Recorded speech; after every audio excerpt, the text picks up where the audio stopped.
Hello, everyone, and welcome to World Series News.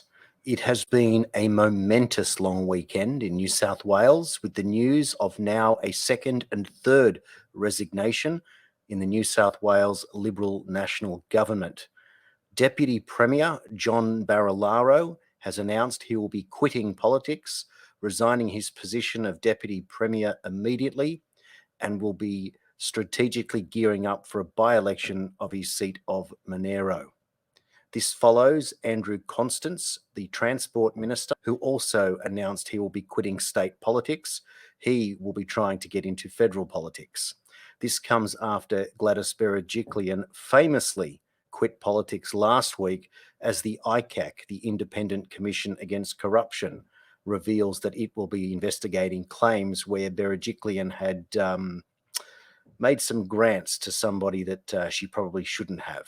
So what we have now is the Premier of New South Wales, the Deputy Premier of New South Wales, and the Transport Minister of New South Wales all resigning from their positions, and two of them resigning from politics altogether.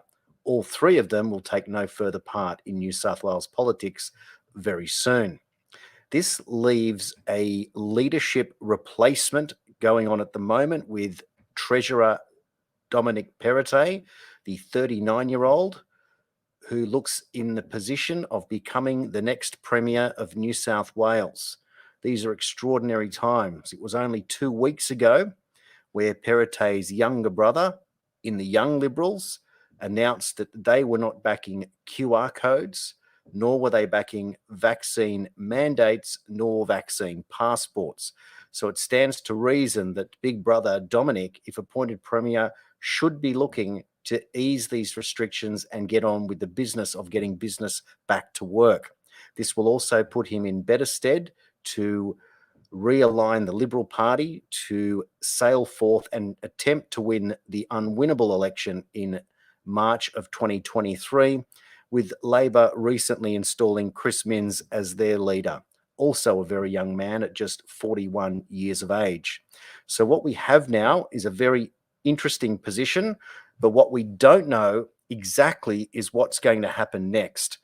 If Perrottet gets installed as leader as early as Tuesday of this week in New South Wales, will he immediately look to change up what is going on in terms of the lockdowns with the part breakout, the hostage release, or Freedom Day, as it were, on October 11? Will he go along with that plan, or will he just drop it all and send everybody out there to get on with the business of living?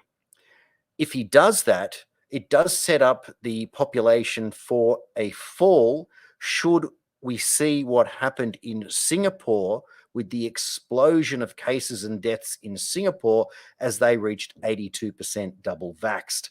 So for those of us watching very closely, there's two sides to this. Perrottet might look like the Freedom Premier coming in, which is terrific. But if he sets it up in a way to mingle everyone out there, it will be clear that they are doing that to pick on the unvaccinated as the cause. Whereas the current system that leaves a 50-day gap between October 11, where the vaccinated are allowed out, and December 1, when the unvaccinated are allowed back into society, will be the time where clearly the cases will mount up and only the unvaccinated will be able to wear the majority of the blame in that case. So we watch and we learn.